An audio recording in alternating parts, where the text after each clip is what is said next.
we can all perform at 90%. But you want people to get to 100. And to get to 100, you have to be inspired by something. You have to be working for some greater cause. There has to be some reason for doing it that's beyond the just being excellent at something. That's about leaving the world better than we found it. And so that's our gravitational pull. That's our North Star. Hello, I'm Tim Cook, and I'm going to talk about the 5 things that inspire me.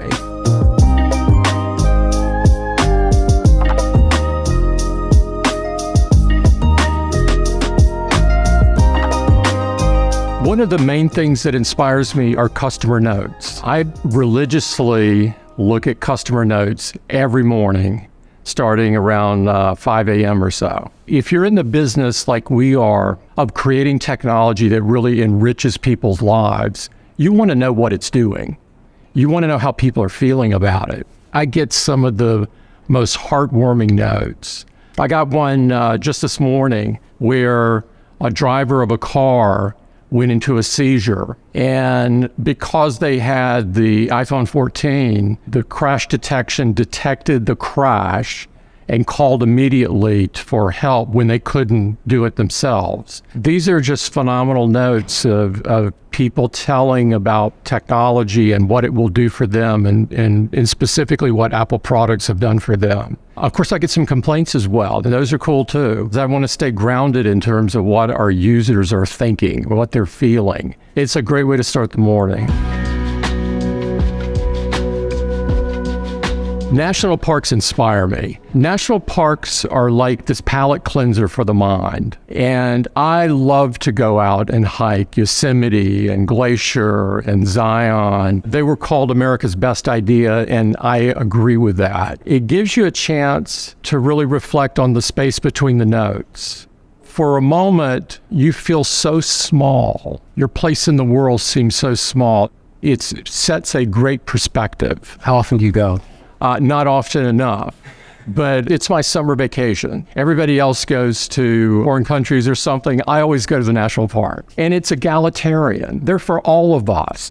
Places like this are just a jewel to go and sort of disconnect from the world for a while and really reflect on what's important. How able are you to disconnect when you actually go out there? Well, in the national parks, you're disconnected because there's no cell coverage. And so you're pretty disconnected. There are over 60 national parks out there. I would encourage everyone to go check one of them out. Once you go to one, you'll want to go to all of them.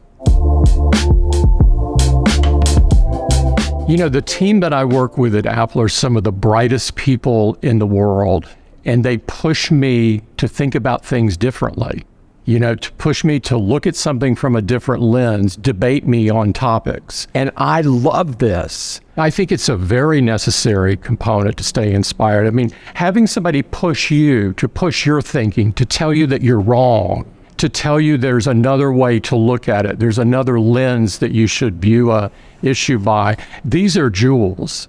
These are things that we should all be happy for, not sad that somebody's disagreeing with us. You wind up with 1 + 1 = 3 when you're with a really great team. It's amazing what you can accomplish. I really mean the entire Apple team. You know, I can go out in a retail store and the retail teams inspire me. So whether I'm in a store or I'm working in the office, it's the entire team. How do you keep your team inspired? Well, that's a good question.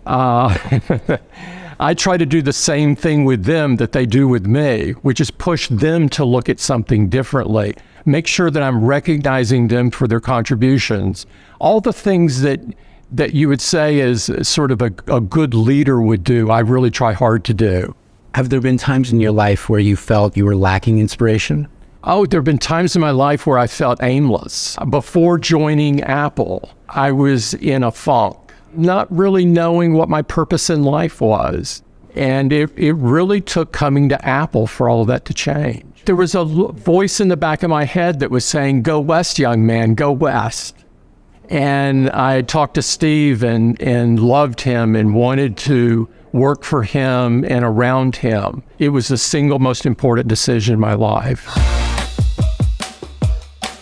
I love sports. Sports definitely inspire me. You know, that last minute touchdown, that last basket right at the buzzer. You feel some of the best of people in sport because people for at least a few minutes drop their politics and their other things that divide people, and they're just all into the game. I remember growing up, I would listen to the Auburn-Alabama game, which is called the Iron Bowl, on the radio before it was on TV. Oh, this would be some of the most exciting calls and games that I participated in.